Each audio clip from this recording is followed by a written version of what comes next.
तो आइए आप सभी लोग इतिहास की बात की जाए थोड़ी सी।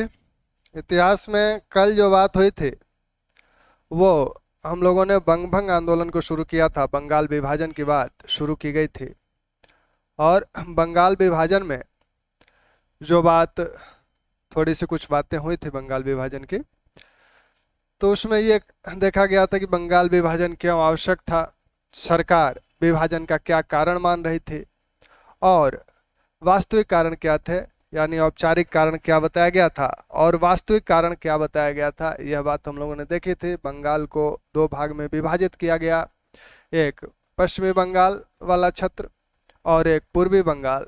तो पूर्वी बंगाल वाला जो क्षेत्र था उसमें बंगाल के पूर्वी क्षेत्र के 3 डिवीजन और असम को एक साथ मिलाया गया था और इधर इस बंगाल में आपके बंगाल का शेष भाग था और बिहार उड़ीसा था।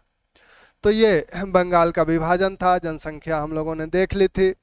पूर्वी बंगाल को मुस्लिम बहुल प्रांत बनाने का प्रयास किया गया था, जिसमें 1,80,00,000 मुस्लिम आबादी थी और 1,20,00,000 हिंदू आबादी थी। वैसे ही पश्चिमी बंगाल को हिंदू आबादी वाला प्रांत था, लेकिन यहाँ भी बंगालियों को हिंदुओं से, बिहारियों और उड़ियों से कम रखा गया था।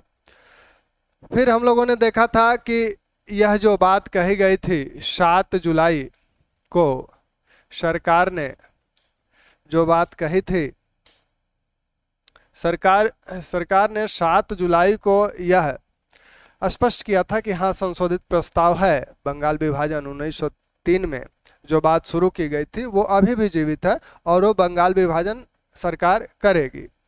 तो यह बात 7 जुलाई को स्पष्ट हो गई थी और इसी समय 7 जुलाई को ही सूर्यनाथ बनर्जी ने अपने समाचार, जो उनकी पत्रिका थी बंगाली, उसमें उन्होंने एक लेख भी लिखा था और बताया था, महान विपदा इसे बताया था, राष्ट्रीय विपदा बताया था, यानी एक बहुत बड़ी राष्ट्रीय विपदा नाम से उन्होंने एक लेख लिखा था और उसमें बताया था कि अगर यह विभाजन लागू किया जाता है तो इसका आंदोलन करके व्यापक विरोध किया जाएगा। फिर आपने देखा था 13 जुलाई को संजीवनी में कृष्ण कुमार मित्र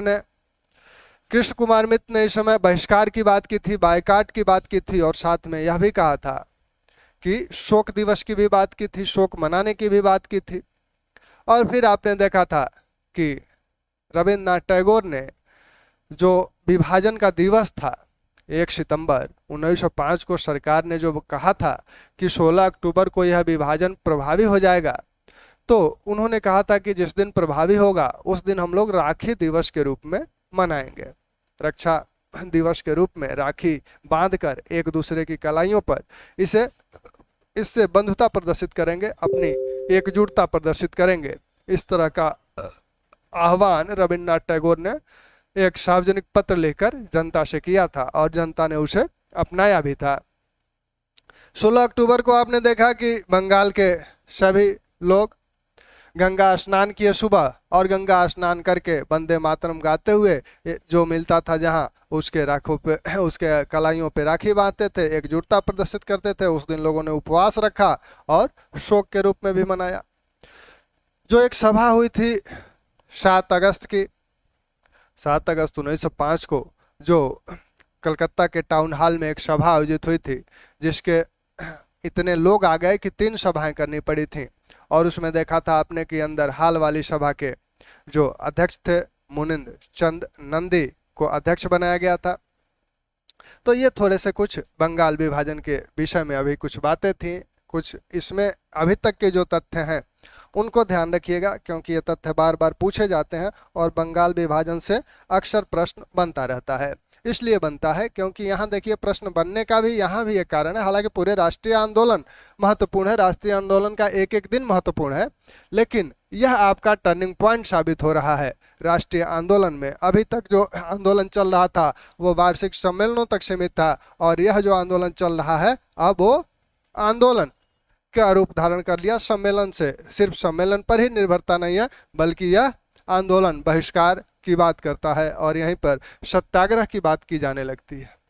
1905 बनारस अधिवेशन 1905 में कांग्रेस का बनारस अधिवेशन हुआ और उसकी अध्यक्षता गोपाल कृष्ण गोखले ने की, और गोखले इसके अध्यक्ष थे। इसी में बहिष्कार जो अपनाया गया था बंगाल में, इसका समर्थन किया गया, और इस प्रस्ताव को रखा था मदन मोहन मालवीय ने, और इसका समर्थन किया था लाला लाजपत राय ने। लाला लाजपत राय ने इसी बंगाल, इसी बनारस अधिवेशन में पहली बार कांग्रेस के मंच से सत्याग्रह की बात जो की गई थी वो लाला लाजपत राय द्वारा की गई थी। इसी बनारस अधिवेशन में वो भाषण देते हुए सत्याग्रह की बात किए थे। 1905 की ये घटनाएं जो हम लोग देख रहे हैं।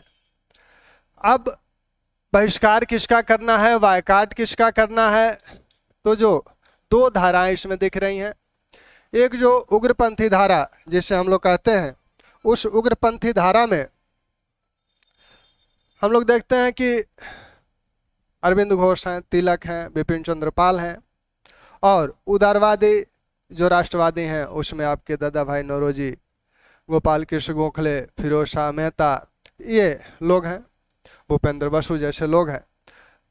इन लोगों का मानना है कि बहिष्कार विदेशी वस्तुओं का किया जाए, यहीं तक सीमित रखा जाए। अरविंद घोष का मानना है कि बहिष्कार ये हर स्तर पे होना चाहिए। जो अवैतनिक पद पे लोग हैं वो भी इस्तीफा दें, जो विधान परिषदों में सदस्य हैं वो भी इस्तीफा दें, यानी हर स्तर पे बहिष्कार की वो बात करते हैं। मुख्यतः इस बहिष्कार में, इस पूरे आंदोलन में जो सबसे लोकप्रिय रहा वो था विदेशी वस्तुओं का बहिष्कार। विदेशी वस्तुओं का बहिष्कार। तो विदेशी वस्तुओं में आपके जो भी वस्तुएं थीं जो जनता उपयोग में करती थी, जैसे नमक भी था, नमक भी आता था, कपड़े थे और विभिन्न प्रकार की अन्य वस्तुएं थी, उन सब का बहिष्कार यहाँ किया गया। और जो विदेशी वस्तुओं की दुकानें थीं जहाँ से उनकी बिक्री की जाती थी, वहाँ पर पैकेटिंग भी की गई, धरना भी दिया गया, और धरना देने में विद्यार्थी सबसे आगे थे, महिलाएं भी। यही आंदोलन है जिसमें महिलाएं घर से निकलती हैं, तो इसमें महिलाओं की भी भूमिका देखी गई कि महिलाएं इस आंदोलन में घर से निकली, धरना वगैरह देने का कार्य महिलाओं ने किया था। विद्यार्थियों का बहुत महत्वपूर्ण योगदान रहा है इस आंदोलन में। आपने बहिष्कार में देखा कि वारिशाल के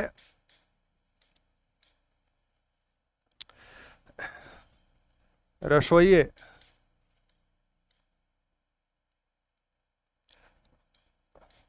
उन घरों में भोजन बनाने से मना कर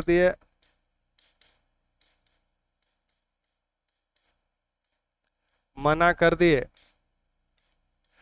जहां विदेशी वस्तुओं का प्रयोग होता था, या जिन घरों में विदेशी वस्तुओं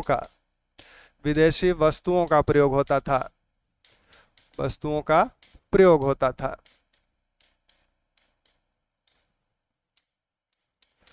तो ये बारिशाल के लोगों की बात है। अब आप कालीघाट के धोबियों ने विदेशी वस्त्रों को धोने से मना कर दिया। मैमनसिंह के मोचियों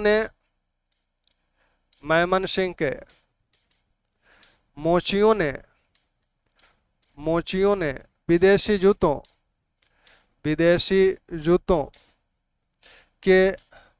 जूतों के मरम्मत से मना कर दिया।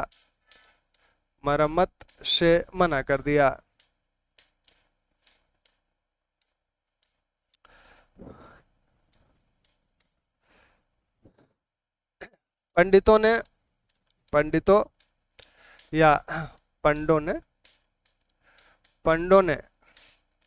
विदेशी चीनी से बनी मिठाइयों को देवताओं को मंदिरों में चढ़ाने से मना कर दिया।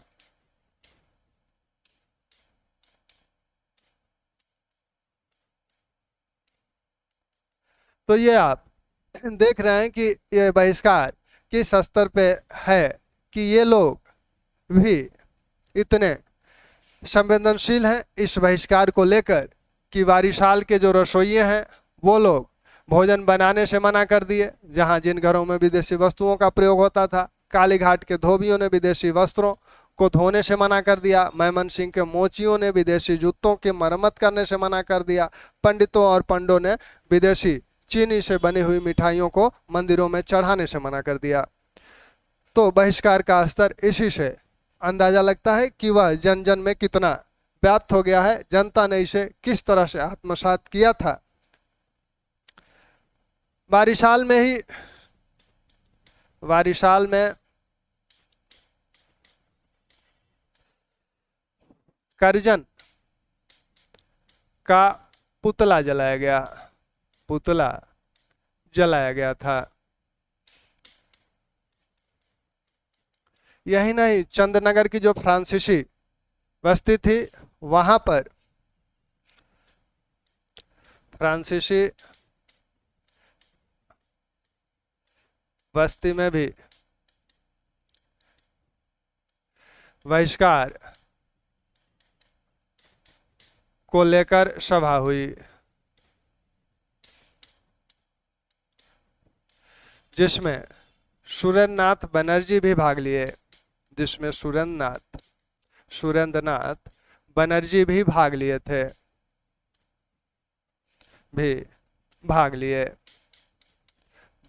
लिए। यहाँ का जो मेयर था इस बस्ती का, चंदनगर की बस्ती का, लियान मेयर जो था, ये लियान, इसी ने यह सभा की थी और सुरेंद्रनाथ बनर्जी भी इसमें भाग लिए थे। ये तो बहिष्कार की कुछ उदाहरण है।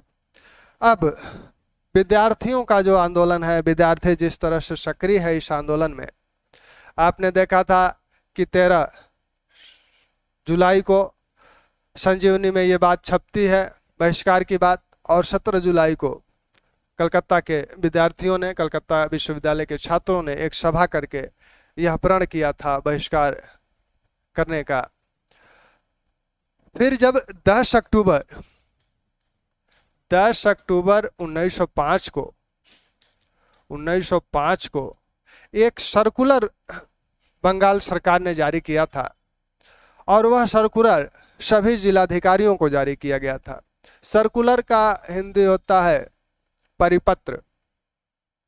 दरअसल यूपीपीसीएस मेंस में जो हिंदी का पेपर है, सामान्य हिंदी और आलेखन, उसमें आपके 6 प्रकार के पत्र भी हैं आपके सिलेबस में। उसमें एक आपका ये सर्कुलर भी है।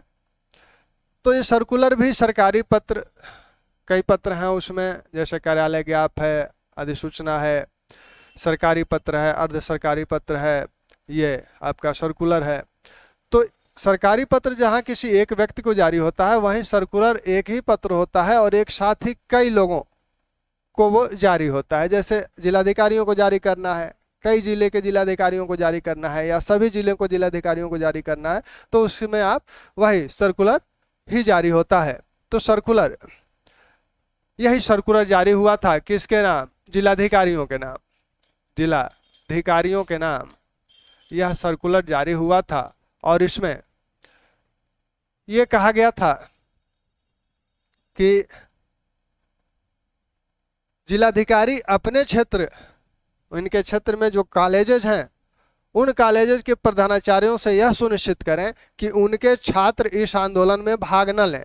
अगर वो भाग लेते हैं तो उनकी छात्रवृत्तियां और अन्य जो सुविधाएं दी जा रही हैं वो रोक दी जाएंगी। यहाँ तक कि कॉलेजों का जो विश्वविद्यालय के साथ संबंधन है वो समाप्त कर दिया जाएगा। फिर आगे अगर नहीं रुकता है तो विद्यार्थियों पर कड़ी कार्रवाई भी की जा सकती है, उन्हें कॉलेज से भी निकाला जा सकता है। इस तरह की बातें इस सर्कुलर में कही गई थी। और इस सर्कुलर में जिसके हस्ताक्षर से ये जारी हुआ था, उस समय के कार्यवाहक चीफ सेक्रेटरी उस समय के जो कार्यवाहक थे कार्लाइल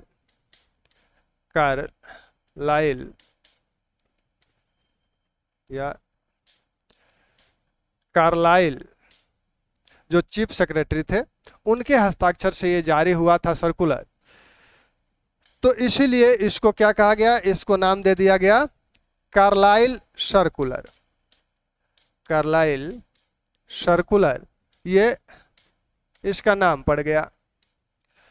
तो कार्लाइल सर्कुलर में क्या कहा गया था, कार्लाइल सर्कुलर में ये कहा गया था जिलाधिकारियों को कि आप अपने अपने क्षेत्र में जितने भी विद्यालय हैं उनके प्रधानाध्यापकों से यह सुनिश्चित करें कि उनके छात्र इस आंदोलन में भाग न लें। अगर भाग लेंगे तो उनकी छात्रवृत्ति और अन्य जो सुविधाएं हैं वो समाप्त कर दी जाएंगी, उन्हें कॉलेज से निकाल दिया जाएगा और कॉलेजों का विश्वविद्यालय से जो संबंधन है, जो अटैच है जिस विश्वविद्यालय से, वो समाप्त कर दिया जाएगा। तो इस तरह की बात कही गई थी, यानी छात्रों को आंदोलन से रोकने के लिए यह सारा कार्य किया गया था। यह सर्कुलर 10 अक्टूबर 1905 को जारी हुआ था।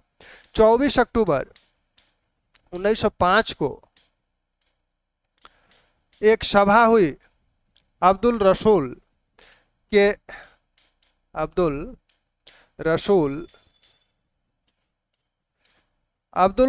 के सभापतित्व में एक सभा हुई उनकी अध्यक्षता में, जिसमें बिपिन चंद्र पाल भी शामिल हुए। और इस सभा में स्वाधीन राष्ट्रीय शिक्षा की बात की गई।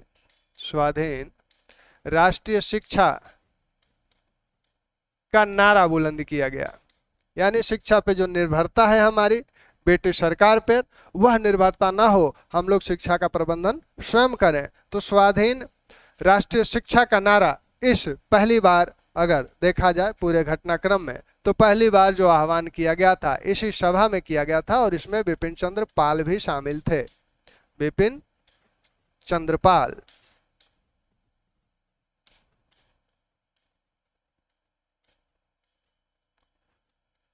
ठीक, तो ये सभा में स्वाधीन राष्ट्रीय शिक्षा की यानी स्वतंत्र राष्ट्रीय शिक्षा की बात की जाने लगी। अब यह सभा आपकी 24 अक्टूबर को होती है। 27 अक्टूबर को एक सभा रविन्द्रनाथ टैगोर के अध्यक्षता में होती है। रविन्द्रनाथ टैगोर की अध्यक्षता में हुई और इस सभा में ढेर सारे विद्यार्थी भी शामिल हुए और उन लोगों ने इस सभा में यह प्रण किया कि हम लोग कार्लाइल सर्कुलर से डरेंगे नहीं और कार्लाइल सर्कुलर के डर से हम लोग, ऐसा नहीं है कि कार्लाइल सर्कुलर के डर से हम लोग आंदोलन में भाग नहीं लेंगे। तो इन लोगों ने, विद्यार्थियों ने यह प्रण किया कि हम लोग कार्लाइल सर्कुलर से डरेंगे नहीं। यह सब चलता रहा। इसी बीच 8 नवंबर को एक घटना रंगपुर में घटी। रंगपुर के जिलाधिकारी ने कॉलेज के प्रधानाध्यापकों से यह बात कही कि आप अपने विद्यार्थियों को न जाने दीजिए। तो रंगपुर के जो जिला विद्यालय था उसके जो प्रिंसिपल थे AK घोष, उन्होंने विद्यार्थियों को जाने से रोका। इस संबंध में एक आदेश जारी किया। विद्यार्थियों ने इसका विरोध किया। उसी शाम वो कई सभाएं किए, वहाँ के जो टेक्निकल कॉलेज के विद्यार्थी थे वो भी सभा किए और उस आदेश का उल्लंघन किया गया। फिर ये कहा गया कॉलेज प्रबंधन द्वारा कि आप लोगों को कॉलेज से बाहर निकाल दिया जाएगा। तब अभिभावकों ने कहा ठीक है, निकाल दीजिए। उसी समय नवंबर में 8 नवंबर 1905 को रंगपुर नेशनल कॉलेज की स्थापना हुई। तो सबसे पहला जो नेशनल कॉलेज स्थापित हुआ इस आंदोलन के दौरान, वो 8 नवंबर 1905 को रंगपुर नेशनल कॉलेज था। तो रंगपुर नेशनल कॉलेज सबसे पहला स्थापित होने वाला कॉलेज है, ये ध्यान रखिएगा। फिर 11 नवंबर को एक सभा आशुतोष चौधरी के नेतृत्व में हुई, जिसमें लगभग 10,000 विद्यार्थी शामिल हुए। इसमें भी वही बातें दोहराई गई।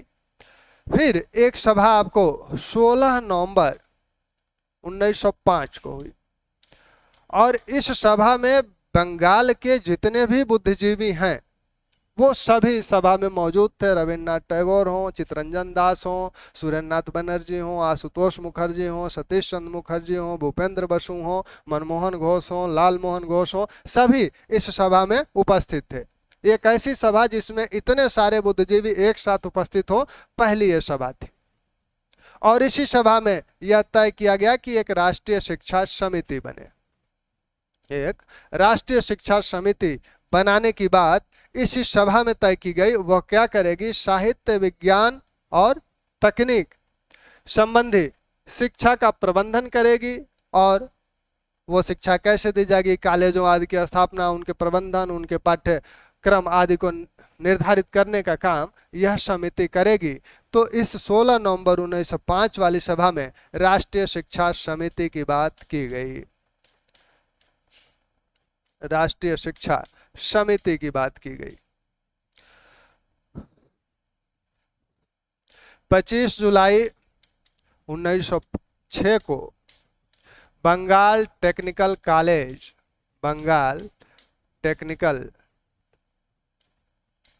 कॉलेज की स्थापना हुई।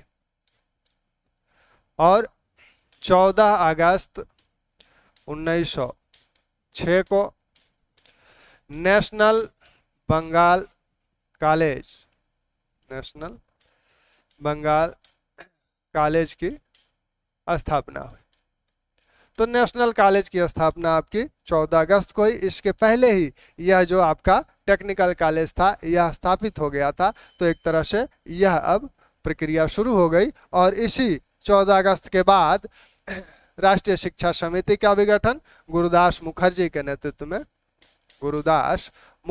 नेतृत्व में राष्ट्रीय शिक्षा समिति का गठन कर दिया गया 1906 में ही, अगस्त में ही। तो ये शिक्षा संबंधी कुछ अन्य तथ्य आपके साथ हैं, जिसमें से एक एंटी सर्कुलर कमेटी की बात थी। एंटी सर्कुलर कमेटी यानी वही जो कार्लाइल सर्कुलर है, इसका विरोध करने के लिए छात्रों ने एक एंटी सर्कुलर कमेटी का गठन किया।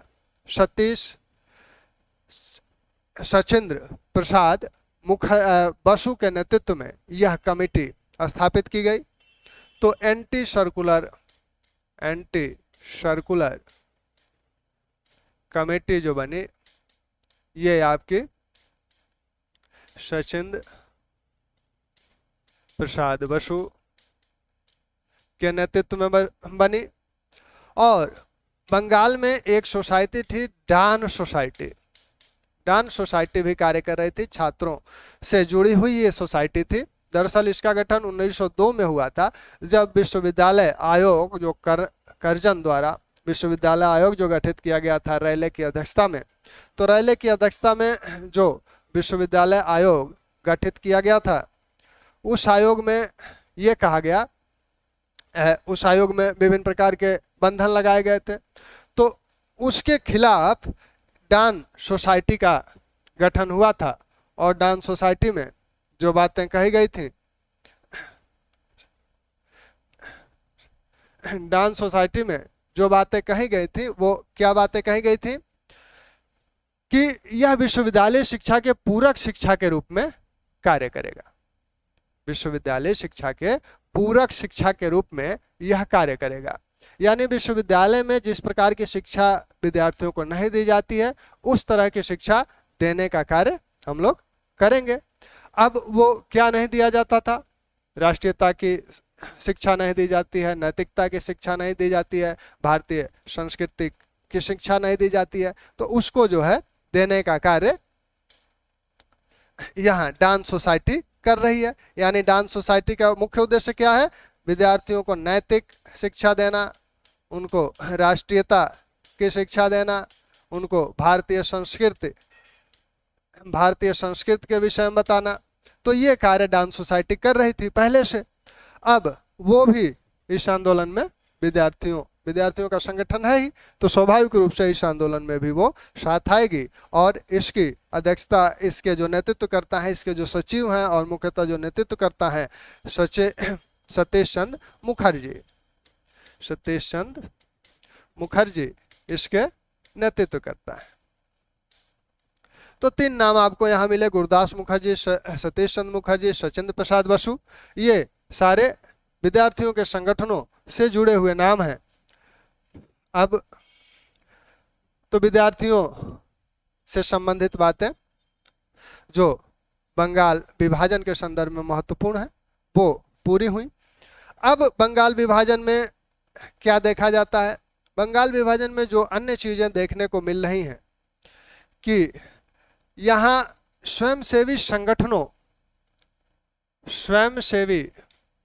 संगठनों के माध्यम से बहुत कार्य किया जा रहा है। स्वयंसेवी संगठनों के माध्यम से इसी प्रकार का एक संगठन आपका अश्विन कुमार दत्त के नेतृत्व में, शिक्षक थे बारिशाल के, अश्विन कुमार दत्त, बंग बांधव समिति नाम का इनका एक स्वयंसेवी संगठन है। और बंगाल में इस जिले में बारिशाल में ये था, बारिशाल में 159 शाखाएं इसकी थी। बारिशाल के विभिन्न क्षेत्रों में 159 शाखाएं इसकी थी। यह गांवों में भी एक बारिशाल ही ऐसा जगह है बंगाल विभाजन के दौरान जहां गांवों में भी इसके विरोध में लोगों में सक्रियता देखने को मिली है। और इसका पूरा श्रेय अश्विन कुमार दत्त के इस समिति को, बांधव समिति को जाता है। तो इसने गांवों में भी बहुत कार्य किया, लोगों के साथ, वहाँ के किसानों के साथ, और उन लोगों में जो कार्य किया गया विभिन्न प्रकार के। अब इस आंदोलन में कई तरीके अपनाए गए लोगों को अपनी ओर आकर्षित करने के। विभिन्न प्रकार के जो हिंदू धर्म की परंपराएं थी उनको अपनाया गया जिससे लोग इसमें रुचि लें। तो ये भी वही कर रहा है। यहाँ न्याय, जो पंच निर्णय की भी बात की गई, ये कई फैसलों का जो आपसी विवाद होते हैं लोगों के, उनका भी फैसला ये समिति कर दिया करती थी। तो इस समिति का बड़ा महत्वपूर्ण योगदान था अश्विन कुमार दत्त की जो बांधव समिति है बारिशाल वाली। तो इसको ध्यान रखिएगा कि ये किसकी समिति है और क्या करती थी। जो विभिन्न प्रकार के हथकंडे अपनाए गए, मतलब विभिन्न प्रकार के रास्तों से लोगों को प्रेरित किया गया, उसमें कई तरह के हिंदू त्योहार हैं उनको अपनाने समय, जैसे आपका तिलक ने शुरू किया था महाराष्ट्र में शिवाजी महोत्सव और गणेशोत्सव, गणेशोत्सव जो शुरू किया था। तो 1893-95 में ये शुरू किए गए थे। ये सिर्फ महाराष्ट्र तक ही सीमित नहीं है बल्कि बंग भंग आंदोलन में ये बंगाल में भी लोकप्रिय हो रहे थे। एक सवाल बहुत पहले इससे पूछा गया था कि शिवाजी महोत्सव और गणेशोत्सव बंग भंग के दौरान बंगाल में था कि नहीं था। तो ये बंगाल में था क्योंकि उसको तिलक ने महाराष्ट्र में, हालांकि उस समय से ही 1893-95 से ही वहाँ मनवा रहे हैं, और उसका भी मुख्य उद्देश्य था राष्ट्रीयता की भावना को ही उत्पन्न करना। इसको यहाँ बंग भंग के दौरान बंगाल में भी ये दोनों महोत्सव मनाए गए थे। अब इन महोत्सवों को मनाते समय एक थोड़ी सी गलती हो गई राष्ट्रवादियों द्वारा, हालांकि उनकी नीयत ठीक थी। अब उसकी बात हम लोग बंग भंग के जो कमियां हैं उसमें करें। तो बंग भंग संबंधी जो तथ्य हैं वो आपने देखे, आंदोलन किस दिशा में जा रहा है। आंदोलन ने अपना उद्देश्य नहीं पूरा किया। पहला कमी इसकी यही है कि आंदोलन ने अपना उद्देश्य नहीं पूरा किया। तो एक तो उद्देश्य नहीं पूरा हुआ। उद्देश्य क्या था? उद्देश्य था बंगाल विभाजन को रद्द करना, उद्देश्य नहीं पूरा हुआ। साथ में यह मध्यम वर्ग का आंदोलन बन के रह गया, मध्यम वर्ग का आंदोलन बन के रह गया। विशेषकर गांवों के गरीब किसानों को यह नहीं जोड़ पाया। तो किसानों को यह नहीं जोड़ पाया है, एक कमी इसकी ये है। दूसरी कमी, कुछ हिंदू प्रतीक अपनाए गए जिससे बाद में जिसकी बाद में सरकार द्वारा सांप्रदायिक व्याख्या की गई, सरकार द्वारा सांप्रदायिक व्याख्या की गई, सांप्रदायिक व्याख्या की गई। तो ये कुछ कमियां थे उसकी। सरकार द्वारा सांप्रदायिक व्याख्या किस रूप में की गई? क्योंकि ये हिंदू त्योहार जैसे गणेश उत्सव है या शिवाजी उत्सव है, तो शिवाजी को अफजल खां की हत्या के संदर्भ में देखा जाता है। गणेश उत्सव मूल रूप से हिंदुओं का त्योहार है। तो मुस्लिम पहले से ही सरकार फूट डालो और राज करो की नीति अपनाना चाहती थी, वो अपना भी रही थी। पूर्वी बंगाल को एक मुस्लिम बहुल प्रांत इसीलिए बनाया गया था। तो वह मुसलमानों को भड़का रही है, भड़काने में यहाँ सफल हुई। और जैसा कि देखा जाता है 1907-8 में बंगाल में दंगे भी हुए। तो इसमें एक कमजोरी राष्ट्रवादियों को, हालांकि उनकी नीयत ठीक थी, वो यहाँ तक नहीं सोचे कि इनकी सांप्रदायिक व्याख्या की जा सकती है और आंदोलन के विरोध में यह बात जा सकती है। अगर ऐसा वो सोचे होते तो संभवतः नहीं किए होते, लेकिन वो यहाँ नहीं सोच पाए इस चीज को और विरोधियों ने इसका लाभ उठा लिया। सरकार मुस्लिमों को इस आंदोलन से दूर रखने का प्रयास कर रही है और जो अधिकांश जो जमींदार थे वो हिंदू थे और जो किसान थे वो मुस्लिम थे। तो इसलिए भी किसानों की बहुत, सिर्फ बारिशाल इसका एक अपवाद है। इसका अपवाद क्या है? अपवाद है बारिशाल। वहां पर अश्विन कुमार दत्त ने इतना कार्य किया था कि वहां भी किसान इस आंदोलन से जुड़ गए थे। इस आंदोलन की खासियत क्या है? इस आंदोलन की खासियत अब्दुल रसूल बताते हैं। बारिशाल की जो सभा 1906 में प्रांतीय सभा हो रही थी, तो उस सभा में उसकी अध्यक्षता अब्दुल रसूल कर रहे थे। तो अब्दुल रसूल ने बताया कि जो हमने 50-100 वर्षों में नहीं प्राप्त किया, उसे 6 महीने में प्राप्त कर लिया और उसे प्राप्त कराने का श्रेय भंग को है, बंगाल विभाजन को है। एक बंगाल विभाजन जैसी दुर्भाग्यपूर्ण घटना ने राष्ट्रीय आंदोलन को इस ऊंचाई पे पहुंचा दिया। ठीक, तो राष्ट्रीय आंदोलन को इस ऊंचाई पे पहुंचाने के पीछे, यानी आंदोलन जो कि सिर्फ वार्षिक सम्मेलनों तक अपने को सीमित रखे हुए था, वह सम्मेलन अब इस तरह के आंदोलन कर रहा है जिसमें 10-10 हजार छात्र आ रहे हैं। और कांग्रेस से पहली बार छात्र जुड़े, महिलाएं जुड़ी, यहाँ तक कि श्रमिकों में भी, यहाँ इसी आंदोलन के दौरान श्रमिकों में भी राष्ट्रीयता की भावना का प्रसार हुआ। तो पहली बार यहाँ वो वर्ग सब जुड़ते हैं आंदोलन के साथ और पहली बार यहाँ बहिष्कार की बात की जाती है, सत्याग्रह की बात की जाती है, हड़ताल की बात की जाती है। तो इस तरह की बातें अब राष्ट्रीय आंदोलन की मुख्य धारा में धीरे धीरे शामिल हो गई। इस आंदोलन ने कांग्रेस के साथ जो एक चीज हुई कि दोनों अब उदारवादी और उग्रपंथी दोनों के जो व्याख्याएं हैं स्वराज को लेकर, बहिष्कार को लेकर, वो अलग अलग होने लगी। और यहीं से आपकी दो धाराएं देखने को मिल जाती हैं। बनारस अधिवेशन के बाद बंगाल कलकत्ता का अधिवेशन हुआ 1906 में, दादा भाई नौरोजी ने उसकी अध्यक्षता की और यहाँ कुछ चीजें आ गई सामने, लेकिन तिलक के बीच बचाव के कारण यह सकुशल निकल गया अधिवेशन, लेकिन सूरत अधिवेशन सकुशल नहीं निकल सका। तो बंगाल विभाजन के जो तथ्य हैं उन तथ्यों को आप कैसे ध्यान रखेंगे और जो जो तथ्य ध्यान रखने के लायक हैं उन सब की चर्चा हो गई है। तो ढंग से एक बार लेक्चर को सुन लें। पिछला लेक्चर भी, बंगाल विभाजन के 2 पार्ट्स हैं, तो ये सेकंड पार्ट है। फर्स्ट पार्ट को भी सुन लें, उसके बाद सेकंड पार्ट को सुन लें। एक तथ्य और आपके सामने है जो कि कल ही होना चाहिए था। यह आंदोलन कहां कहां फैला है और कहां कहां कौन से लोग इसका नेतृत्व कर रहे हैं। तो बंगाल में इतने सारे लोग नेतृत्व कर रहे हैं, आप देख ही रहे हैं। अन्य जगह जो नेतृत्व कर रहे हैं, जैसे ये पश्चिमी उत्तर प्रदेश और आपके पंजाब में भी फैला हुआ था, मुल्तान, रावलपिंडी, हरिद्वार, यहाँ उत्तर भारत में इन स्थानों पे इस आंदोलन को लेकर बड़ी सरगर्मी दिखी। तो पंजाब में अजीत सिंह है,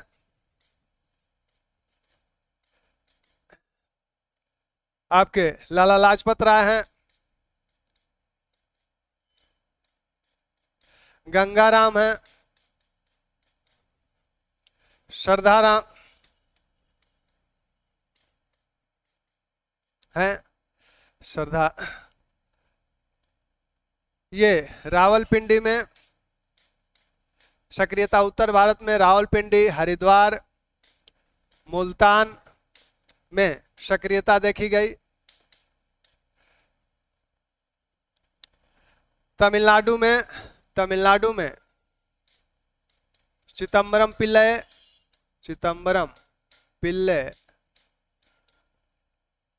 पी आनंद चार्लू नायर, इन लोगों के माध्यम से सुब्रमण्यम अय्यर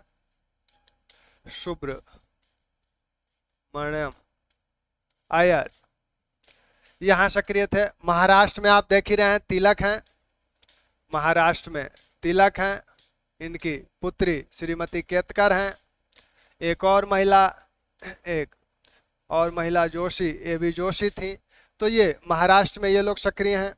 ऐसे ही दिल्ली में हैदर रजा, दिल्ली में जिनके नेतृत्व में आंदोलन चल रहा है, हैदर रजा।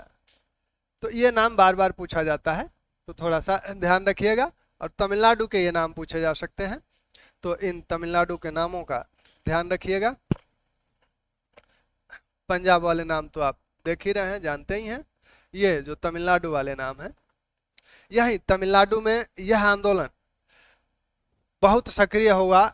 एक सवाल आपसे थोड़ा सा बहुत अंदर जाके पूछना चाहें तो पूछ सकते हैं, हालांकि ये नहीं पूछेंगे, वो यूपीएससी ही कभी पूछेगा। तो वो ये कि यहाँ पर बिपिन चंद्र पाल ने भाषण दिया था। बिपिन चंद्र पाल के भाषणों ने यहाँ बहुत सरगर्मी दिखाई थी। ठीक, तो ये बंग भंग संबंधी बातें हैं। अन्य जो बातें अभी इसके बाद जो बातें होनी है, वो होनी है आपकी किससे संबंधित, वही फिर बनारस अधिवेशन, कलकत्ता अधिवेशन और सूरत विभाजन।